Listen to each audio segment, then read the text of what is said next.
Olá! Há 67 anos chegava ao fim a Segunda Guerra Mundial. Um conflito que envolveu quase todas as nações. Foi a guerra mais abrangente da história, com mais de 100 milhões de militares. Foi a única vez que armas nucleares foram utilizadas em combate. A Segunda Guerra também é considerada o conflito mais letal da história da humanidade, com mais de 70 milhões de mortos. O Brasil enviou 25 mil homens da FEB, Força Expedicionária Brasileira, que lutaram na libertação da Itália. No programa de hoje, nós estamos recebendo o seu Cristóvão Nestel Benck, que tem 90 anos, é ex-combatente da Força Expedicionária Brasileira e junto com o seu Cristóvão acompanha o filho César Benck, que é fotógrafo. Antes da gente conversar, iniciar a nossa conversa com o seu Cristóvão, a gente vai mostrar um vídeo que foi produzido pela equipe da UPF TV. No dia 1º de setembro de 1939, o exército alemão invadia a Polônia. Era o início da Segunda Guerra Mundial.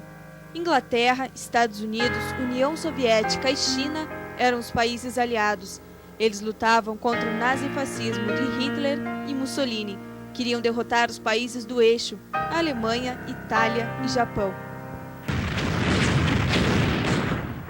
Nosso capitão, que era muito boa pessoa, era um pai para nós, ele disse assim: "Zóio, meus filhos", disse, faltou 13 homens para completar o efetivo.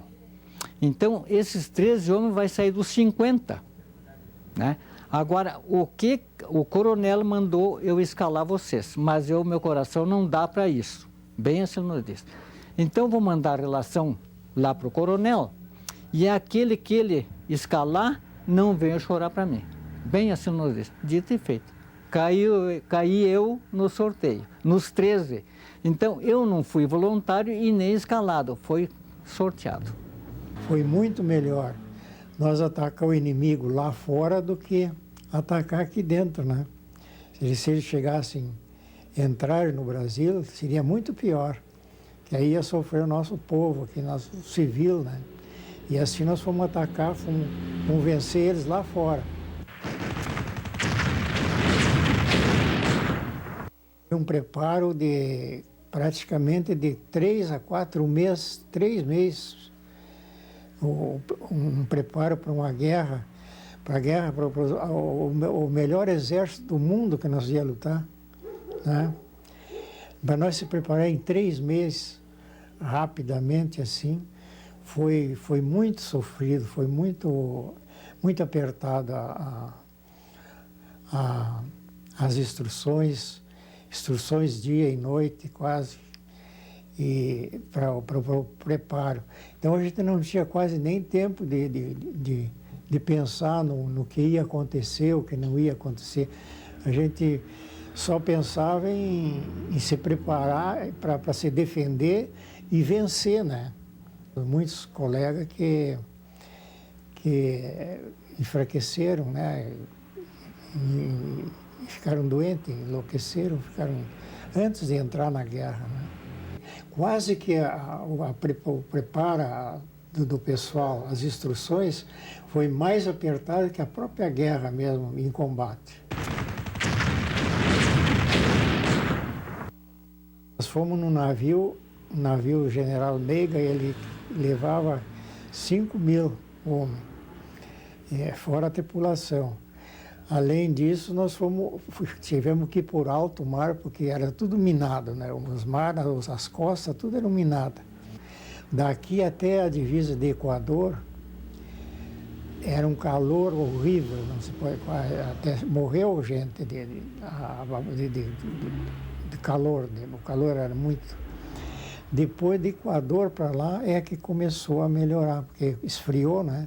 Nós viajamos 15 dias e 15 noites por alto mar até chegar até chegar na Itália, né? Aqui no estúdio está conosco, como eu disse no início do programa, o seu Cristóvão Benck, que tem 90 anos. Seu Cristóvão, o senhor servia no quartel em Cruz Alta. O senhor lembra como é que foi a convocação, como é que o senhor recebeu a notícia de que iria para o Rio de Janeiro e do Rio de Janeiro para a Itália? Não, quando nós vimos, já estava no Rio. Uma coisa assim, secreta, né? Viu, nós estávamos no rio. Do rio, quando viu, nós estávamos também embarcando no navio.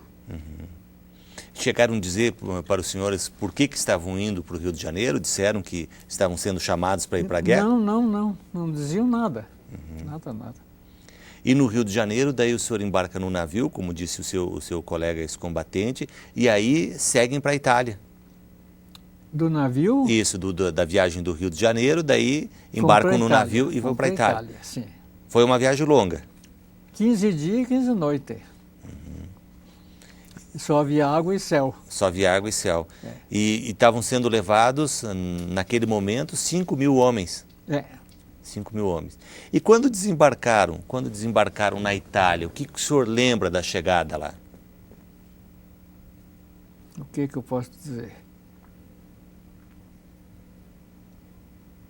César, você deve ter acompanhado, né, ouvido ao longo de toda essa trajetória do teu pai muitas histórias, né? Pra gente que eu, mais os outros 3 irmãos, a Rubemar, a Mara Lúcia e o Mauro, para nós sempre foi uma fábula. As histórias que ele contava, o que a gente sabia. E a gente se deu conta de que isso era verdadeiro quando começou a ouvir, há pouco tempo, de outras pessoas, de gente que mora na Itália, pessoas que cuidam do museu lá na Itália e que vieram para cá e começaram a configurar todas essas histórias que eles contavam, e a gente começou a ver que isso aí não era apenas uma história de crianças que ouvem do pai, história do bicho-papão, e que isso era verdadeiro. E isso realmente tinha acontecido com um personagem, que é teu pai. E então isso sabia um monte de coisa, só que para nós até então estava na parte das fábulas. E quando você nota isso, que é real, que está ali uma pessoa que participou de um fato histórico mundial, é que você começa a ter noção do todo e da história verdadeira, real, que está presente aí. Seu Cristóvão, o senhor foi treinado, o senhor foi capacitado e o senhor atirava com fuzil, com metralhadora .30 e .50. .50. Eram armas, na época, muito potentes. Poxa, se era. E o senhor sempre procurou dentro, quando estava no período no quartel, sempre procurou fazer cursos, sempre procurou se qualificar? Curso de? Curso dentro do quartel para atirar com fuzil, para atirar com... Sim. E uma outra coisa, o senhor lembra quando chegaram lá na Itália, como é que foi, o que o senhor fazia lá, qual era a atividade que o senhor desenvolvia? O que eu posso, se me lembrar lá? Eles chegaram, César, não foram direto para o confronto, né? Não foram... Eles ficaram aquartelados. Primeiro fomos para o quartel. Para o quartel? Qual é a cidade? Lá em... Cidade agora... Alessandria. Alessandria, Isso. Lá nós tivemos uma temporada acampado lá. E o senhor lembra o que fazia nesse período em que estava acampado lá? Sim, fiquei em ligação do regimento com o batalhão, em contato. Conforme precisava, ali atrás estava, né? E eles iam chamando grupos de pessoas para suprir as baixas no campo de batalha. E a história que a gente tem é de que ele, pela preparação em vários tipos de armamento, ele foi ficando como coringa, e não chegou lá e foi direto para o fronte. Então isso foi sempre a valorização que ele deu para os filhos, de que você tem que estudar. O estudo não ocupa espaço. E isso que trouxe algumas melhorias para a situação que ele vivia no momento. Se ele não tivesse essa capacitação, ele ia direto já. E muitas vezes teriam tido problemas mais graves, porque não tinha a instrução. Mas a instrução que eles tinham não era apenas atirar com o equipamento. Ele sabia montar e desmontar, porque não tem como, num campo de batalha, chamar um técnico para desengasgar uma metralhadora. Uhum. Tinha que resolver tudo na hora lá, como fosse possível. Certo. Uhum. Tá, e o senhor sabia, o senhor recebia informações de como estava se desenvolvendo a guerra naquele momento ainda, quando o senhor estava no quartel? Os comandantes passavam as informações para... Não. Uhum. E a atividade durante o dia era o que? Era ir preparando equipamento? Preparando equipamento, estudando aquelas armas, monta e desmonta aquele armamento, né? Que o momento que precisa que engasga, o senhor sabe. Eu tinha o curso de arma, né? Uhum. O seu colega disse ali no vídeo que os senhores passaram por um treinamento muito forte para poder ir para a guerra. O senhor lembra? Puxa, se foi forte. É mesmo? Foi forte, viu? Uhum. O senhor lembra o que faziam? Rastejar e a bala cruzando isso da sua cabeça. Opa! E o senhor enxergando ela, a bala traçante, né? Uhum. Era um treinamento muito rígido. Uma barbaridade. O cara desfolar os peitos de rastejar. Certo. Foi sofrido. Pois. Depois pular tipo uma parede, o senhor ia aqui, quando vê tá lá em cima, cai lá embaixo, cai atirando, né? Uhum. Esse treinamento ainda foi feito no Brasil ou já foi feito, Não, né? foi feito. Aqui eles tinham treinamento de quartel. Sim. Apropriado à guerra, pelo que a gente sabe, né? Foi mais lá na Itália. Uhum. E eles não tinham uma noção. Era um jovem. Sim. Era um jovem, 22, 23 anos, que levavam tudo, assim, estavam meio num, vamos dizer um termo de hoje, num oba-oba. Eles não tinham noção exata daquilo que eles estavam, o perigo que eles estavam correndo. Uhum. E não era passado para eles exatamente isso, porque senão era uma preparação de união, de defesa da pátria, e aquilo era coisa. E eles estavam sob as ordens do exército americano. Pois é, a gente vai ao intervalo agora, César, e vamos falar um pouquinho mais sobre essas ordens que eram transmitidas pelo exército americano, como é que foi a notícia do fim da guerra, o retorno ao Brasil e também as atividades que foram desenvolvidas pelo seu Cristóvão ao longo desse período. A gente vai ao intervalo, voltamos em seguidinha.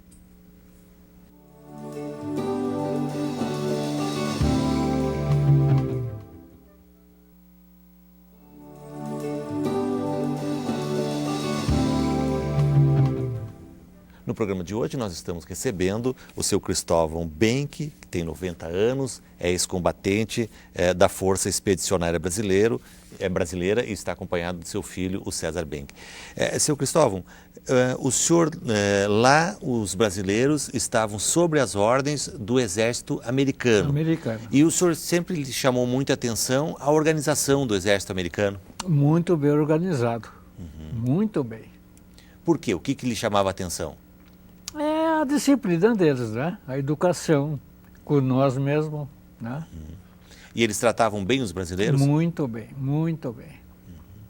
E lá no acampamento o senhor recebia, né? O senhor e os soldados recebiam diariamente chocolate e cigarro. Eco. E qual era o procedimento assim depois com o cigarro? O que tinha que fazer? Depois que o senhor fumava? Era... abria ele, o fumo extraviava no chão e o papel fazia uma bolinha e tirava longe. O senhor não via um toco de cigarro no acampamento. Não via nada. Tinha que ser tudo muito limpo. Muito limpo, muito limpo. E teve um episódio também que um soldado brasileiro foi preso porque ele estragou uma arma, né? E aí os americanos mandaram que ele fosse libertado, colocado em liberdade. Sim. Por quê? O senhor lembra? Botaram lá num buraco. O americano passou lá, estava lá. Por que ele está ali? Aí disseram que por isso, não.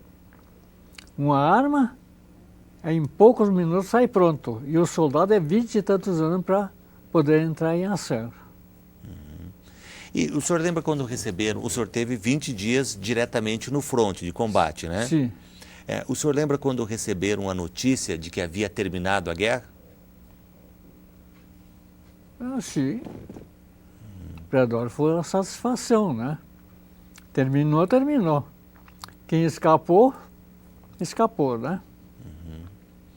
E aí começou a viagem de volta para o Brasil. Depois se preparando lá para quando voltar. né? Fizeram novamente a viagem de navio, da De Itália navio, até o Brasil. O senhor, chegamos no Rio, naquele tempo, um beijo era pior do que uma facada. Mas nós recebemos beijo e abraço, pessoa que nunca... Nunca tinham visto. Houve uma comemoração muito grande na chegada dos brasileiros, César. Isso. Havia, assim, o povo, os meios de comunicação na época eram restritos, né? Ao rádio e ao jornal. Sim. Entende? Um jornal que chegava bem defasado também, né? E não havia televisão, entende? Daquilo que a gente sabe, pelo menos essa televisão massiva que tem hoje. Era rádio. E mesmo assim o povo acolheu os soldados com a realidade do que tinha acontecido. Aí houve um desfile da Vitória e depois ele pode passar para vocês. Seu Cristóvão, e daí depois desse desfile, como é que é? Os ex-pracinhas, eles entram num trem e vêm retornando cada um para as suas origens. Sim, mas vieram largando nós, assim, como eu já disse alguma vez, cachorro que não presta. Pensa que tiver uma homenagem aqui ou ali, chegamos em Marcelino Ramos, aí eu e outro colega fomos lá num barzinho tomar um café. Aí veio o senhor e perguntou para nós, mas por que não avisaram nós? Nós esperávamos vocês com um melhoramento, um almoço, uma coisa. Pois é, mas vieram largar nós à toa, largando assim à toa. O senhor desembarcou em Marcelino Ramos. Em Marcelino. Marcelino Ramos. Então e veio até Passo Fundo de trem. Sim. Aí Depois eles veio desceram, trem. deram uma parada, porque ali em Marcelino Ramos é onde trocava o trem. Sim. Era feita a baldeação. A baldeação, que se diz. Nós chegamos ali em um lugar, não me lembro, barbaridade, aquelas gurias, senhoras, tudo longe de nós, que nós era bandido. Tinha um medo. Que nós matava, desfiaçava e comia. Tipo, parem lá, gente, venham cá, vamos conversar, vamos contar para vocês como é que não é. Não é assim, não. Nós somos humanos igual a vocês, tá? O senhor falou que quando retornou de lá não tinha prazer nenhum. Nenhum. Nada prestava para mim. Ia aqui não prestava, ia para lá não prestava. Aquela coisa. Os unidos na cabeça. O senhor ficou com o barulho da guerra durante... Isso mesmo. Aquele rumor na O senhor se considera um herói, seu Cristóvão? Claro que sim. Que fui, voltei, combati o inimigo, né? Que tanto eles queriam, Hitler queria dominar o mundo, não pôde, né? O César, hoje ainda são 5, né? Além do seu Cristóvão, são mais 4 ex-pracinhas aqui em Passo Fundo, seu Coradini, Delci, Arnaldo e o João Alfredo. César, houve assim, a família, né? Houve um esquecimento por parte do país pela luta, por ter participado de uma guerra? A gente, enquanto... eu nasci em 53, então havia 8 anos já que tinha terminado a guerra e ele casou com a minha mãe em 51 e em 59 a gente veio para a cidade para mim estudar. Certo. Depois é que veio mais os outros 3 filhos. E todo esse tempo a gente como criança não tinha essa preocupação. Como uma criança hoje não tem preocupação se o pai está empregado, se o pai está desempregado. E o pai, ele veio para a cidade e lá em 63 para 64 ele teve que se desfazer de um armazém, porque ele não podia ter nada no nome dele. E em 64 deu a revolução, o golpe, né? O golpe. E tudo que estava nos gabinetes, nos ministérios, foi rasgado. E aí ele ficou sem instrução, porque era um tropeiro. Tem até uma informação que teve 35 anos de esquecimento e eles foram atirados à própria sorte. Cada um tinha que se virar naquilo que tem. Meu pai puxou terra para aterrar aquele colégio ali do lado, no fundo do posto Lara da Menina. Eu levava uma marmita para ele. Trabalhei muito. O senhor trabalhou em várias atividades depois que o senhor retornou? Sim. É a história aquela do homem do campo que vem para a cidade e se ele não tem um curso... Mas não houve nenhuma indenização, César? Não houve um salário, enfim? Houve em 1980. 1980. 35 anos depois. É. Então, aí é que ele foi. Hoje, ele pode colocar para vocês o que ele é. Ele é reformado do Exército. Como? Segundo tenente. Segundo tenente. Certo. E que mensagem, seu Cristóvão, que mensagem o senhor que esteve, né, participando desse momento tão dramático que é uma guerra, que mensagem o senhor deixa para os jovens, para a sociedade, para os comandantes, enfim, de um modo geral? No meu ver, é o estudo. Primeira coisa é estudar e evitar uma guerra. Procurar evitar, né? Que é a coisa mais triste que tem é uma guerra. Que lá o senhor vê de tudo. Vê passar fome, vê nueza, lá se via mocinhas bonitas, mal trajadas, pezinho no chão. Olha lá. É séria a coisa, viu? E a ordem para não dar nada. Mas eu dava. Botava a mão no bolso um pedacinho. O que o senhor entregava? O que o senhor dava para essas pessoas? Pão, um pedacinho de pão. Botava no bolso lá e ia dando uns pedacinhos. A ordem não dá. Mas vê como o povo é ruim, né? Nada, seu Cristóvão, assim, absolutamente nada justifica uma guerra. Isso me contou uma freira que mandava as crianças fazer uma vala. Isso é ela que me contou, uma vala. Aí ficavam tudo em fila aqui para ganhar um mandiário, mas a metralhadora estava lá. Corria a metralhadora, derrubava tudo aquela vala, terra em cima, meio morto, meio vivo e ficava ali. Em crianças? Criança, sim, criança. O que uma criança deve? Não deve nada, né? Lá tinha um portão grande lá. Eu de cá fazia meu almoço, depois enchia bem a marmita e levava lá. Roubavam um pedacinho de carne no chão, mandavam juntar. Fome do brasileiro. Aí lá naquele portão, lá. Uma coisa outra. Aí um dizia assim, que o senhor tinha visto aquela bulho, aquele... Sim, claro, o senhor dei a comida. Esta era de oficial. Aquela era daquele orgulho. Por isso que eu digo que o orgulho não presta, né? Orgulho antes não ligavam nada, depois estavam pedindo para juntar coisa do chão para comer. Seu Cristóvão, então a mensagem que o senhor deixa é que as pessoas estudem. Hein? A mensagem que o senhor deixa para as novas gerações é que estudem, que se dediquem e que jamais pensem em fazer uma guerra. Isso mesmo. Nunca pensei em guerra. Nunca. Bom, César, então o reconhecimento só veio depois de 35 anos. Isso. Até, se você vai entender uma situação assim, te coloca no lugar de uma pessoa que vai defender seu país, defender de uma situação em que havia um grupo que se achava superior, que achava que a raça branca e pura deveria dominar o mundo e que, consequentemente, teria que terminar com outras raças. E esse era, o nazismo puxava para essa ideia. E vai um soldado, vai um ser humano brasileiro defender, volta, consegue ajudar a vencer, volta para o Brasil e é 35 anos esquecido. O que sobra para essa pessoa, para esse grupo que foi? O esquecimento, foi tratado como marginal, né, porque ele não valeu nada tudo que ele foi fazer lá.